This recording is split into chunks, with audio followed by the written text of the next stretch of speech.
Good morning and welcome to the service of morning prayer on Tuesday the 8th of September, and today is the feast of the Nativity of the Blessed, using the Church in Wales daily prayer, which is exactly the same format that we use for our morning prayer booklets, but as all the various parts that relate to the Blessed Virgin Mary are taken from this book today. In fact, there's sort of nothing left of the normal service, although it will seem identical, as I say, in format. The readings for today will be Psalm 45, verses 6 to 11 and verse 17, Genesis chapter 3 verses 8 to 15, and Luke chapter 11 verses 27 and 28.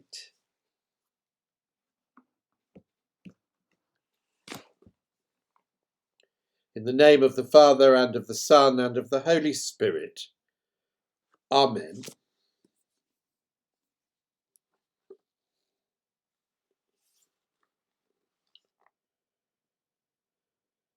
When the fullness of time had come, God sent his Son, born of a woman, born under the law, in order to redeem those who were under the law, so that we might receive adoption as children.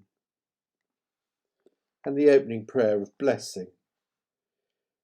Blessing and praise, honour and thanksgiving to you, God our Saviour. In wisdom and mercy you chose Mary, the lowly Virgin of Nazareth, to be the mother of your Son. With her we magnify your holy name. We rejoice in your love, and we give thanks that you exalt the humble and meek, filling the hungry with good things. Blessed be God forever.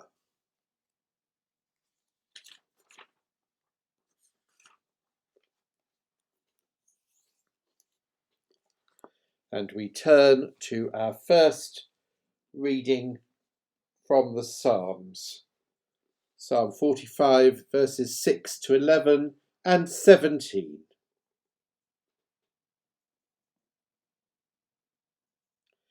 Your throne, O God, endures for ever and ever. Your royal sceptre is a sceptre of equity. Your love, righteousness, and hate wickedness. Therefore, God, your God, has anointed you with the oil of gladness beyond your companions. Your robes are all fragrant with myrrh and aloes and cassia. From ivory palaces stringed instruments make you glad. Daughters of kings are among your ladies of honour. At your right hand stands the queen in the gold of Ophir. Hear, O daughter, consider and incline your ear. Forget your people and your father's house, and the king will desire your beauty. Since he is your Lord, bow to him. I will cause your name to be celebrated in all generations. Therefore the peoples praise you for ever and ever. Glory be to the Father, and to the Son, and to the Holy Spirit, as it was in the beginning, is now, and shall be for ever. Amen. And our Old Testament reading is taken from the book of Genesis, chapter 3, verses 8 to 15.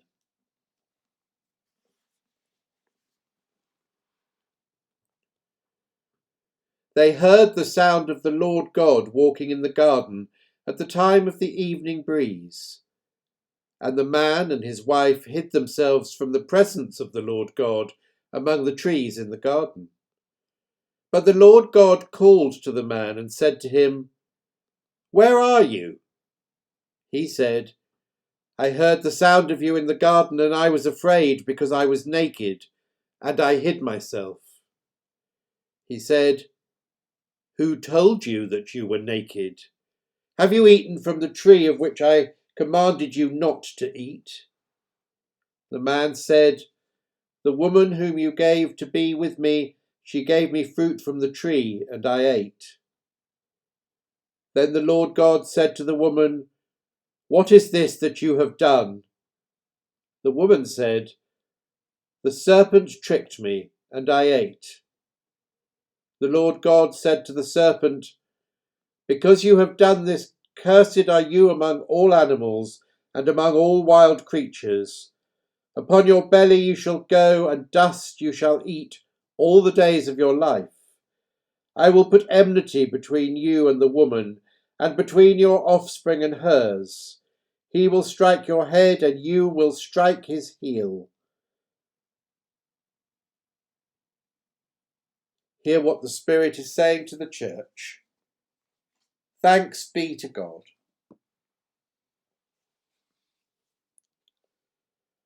And so we turn now to our canticle, which is Canticle 42, the Song of God's Love, taken from 1 John.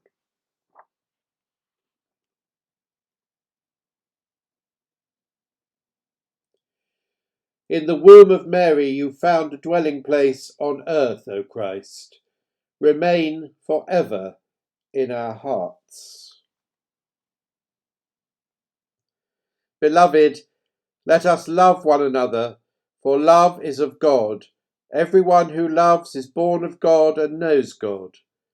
Whoever does not love does not know God, for God is love.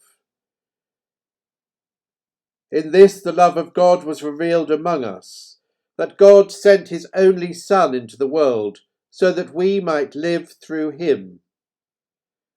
In this is love, not that we loved God, but that he loved us, and sent his Son to be the expiation for our sins. Beloved, since God loved us so much, we ought also to love one another. For if we love one another, God abides in us, and God's love will be perfected in us.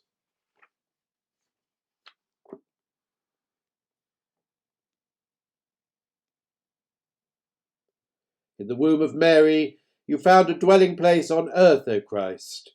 Remain forever in our hearts. Glory be to the Father, and to the Son, and to the Holy Spirit, as it was in the beginning, is now, and shall be forever. Amen. And so we turn now to our New Testament reading, which is taken from the Gospel of according to St. Luke, chapter 11, verses 27 and 28.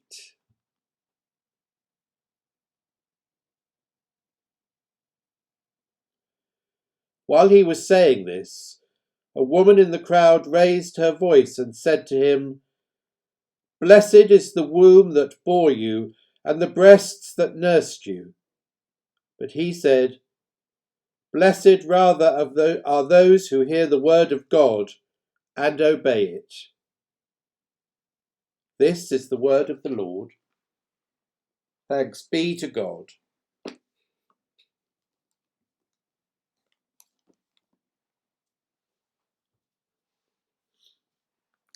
And so, before we move on, a little about the feast of the Nativity of the Blessed Virgin Mary, or Mary Mass, as it is sometimes called, which obviously refers to the Christian feast day celebrating the birth of Mary, the mother of Jesus. Now, the modern canon of Scripture doesn't record Mary's birth. The earliest known account of her birth is found in the Proto-Evangelium of James, an apocryphal text from the late 2nd century, with her parents known as St. Anne and St. Joachim. In the case of saints, the Church commemorates their date of death, but with John the Baptist and the Virgin Mary, their birth dates are commemorated also.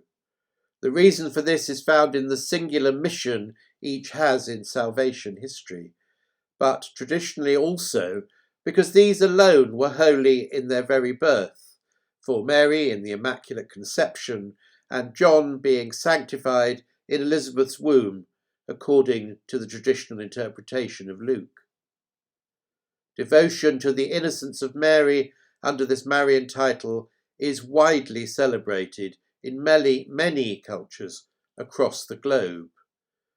The Proto-Evangelium of James, which was probably put into its final written form in the early 2nd century, describes Mary's father Joachim as a wealthy member of one of the 12 tribes of Israel.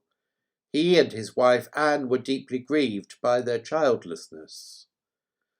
Pious accounts place the birthplace of the Virgin Mary in Sepphoris, Israel, where a 5th century basilica is evacuated at the site. Some accounts speak of Nazareth, others say it was in the house near the Sheep Gate in Jerusalem. It is possible, of course, that a wealthy man such as Joachim had a home both in Judea and Galilee. However, Charles Sauvé, writing in the Catholic Encyclopedia, says that the idea that Joachim possessed large herds and flocks cannot be asserted with certainty, as the sources for this are of doubtful value, or of very doubtful value, I think he said. Tradition celebrates Mary Mass as a liturgical feast in the general Roman calendar and in most Anglican liturgical calendars on the 8th of September, 9 months after the solemnity of her Immaculate Conception, celebrated on the 8th of December. Feast is also included on this date in the Tridentine calendar and the Western Rite Orthodox Church. Likewise, in the Byzantine Rite Orthodox Church, the Syrian Orthodox Church, the Byzantine Rite Antiochian Orthodox Church. And for those churches using the Old Julian calendar for liturgical purposes, the September the 8th falls on September the 21st of the Gregorian calendar. In other words, old calendar churches such as the Russian Orthodox Church still celebrate the Nativity on the 8th, but the day is actually the 21st, according to the everyday calendar used by society at large. The earliest document commemorating Mary Mass comes from a hymn written in the 6th century. The feast may have originated somewhere in Syria or Palestine at the beginning of that century, when after the Council of Ephesus, the cult of the Mother of God was greatly intensified, especially in Syria. The first liturgical commemoration is connected with the 6th century dedication of the Basilica Sanctae Mariae ubi nata est, now called the Church of St. Anne in Jerusalem. The original church, built in the 5th century, was a Marian basilica erected on the spot known as the Shepherd's Pool and thought to have been the home of Mary's parents. In the 7th century, the feast was celebrated by the Byzantines as the feast of the birth of the Blessed Virgin Mary. Since the story of Mary's nativity is known only from apocryphal sources, the Latin Church, i.e. our church, churches of the West, were slower in adopting this festival. At Rome, the feast began to be kept towards the end of the 7th century, brought there, interestingly, by Eastern monks. And now we can think of all and any Marian devotions as being so utterly Roman Catholic, and yet they were brought to Rome by the Eastern monks, which is curious and interesting. So that's what I have to tell you today about the Nativity of the Blessed Virgin Mary, and we will turn now to our time of prayer.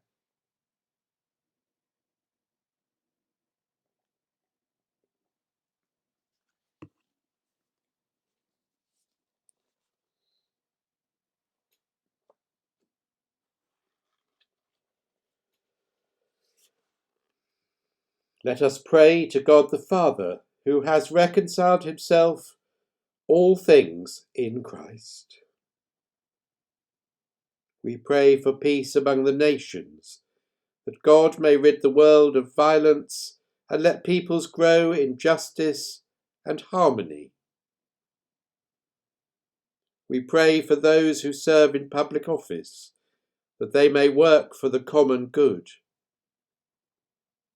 We pray for Christian people everywhere, that we may joyfully proclaim and live our faith in Jesus Christ. We pray for those who suffer from hunger, sickness, or loneliness, that the presence of Christ may bring them health and wholeness. And we pray always for the gracious intercession of the Blessed Virgin Mary in all our prayers, that she might take them to her Son, and that he may hear our pleas. Let us commend ourselves and all for whom we pray to the mercy and protection of God. Amen.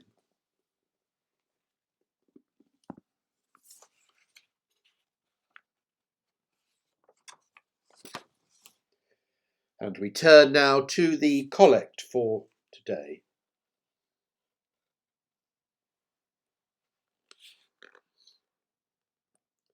Almighty God, who chose the Blessed Virgin Mary to be the mother of your only Son, grant that we who are redeemed in him may, by your grace, be holy and obedient to your word, through Jesus Christ, the Word made flesh, who lives and reigns with you and the Holy Spirit, God, for ever.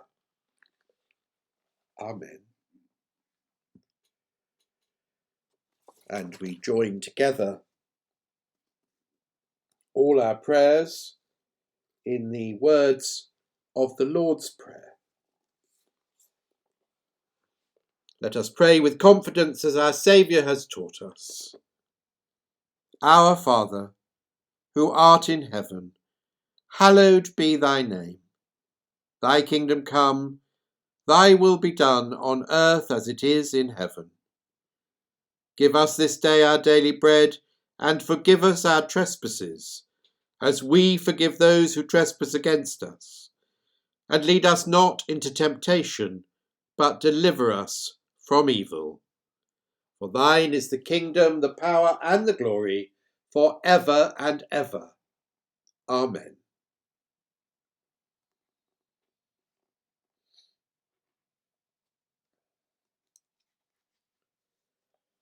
And so we turn to the dismissal. God the Father, who reigns in highest heaven, bring you the grace and truth of the Word made flesh. Amen. Christ, the Son of God, born of Mary, fill you with his grace to trust his promises and obey his will. Amen. God, the Holy Spirit, by whose power Mary conceived, dwell in your hearts in love. Amen.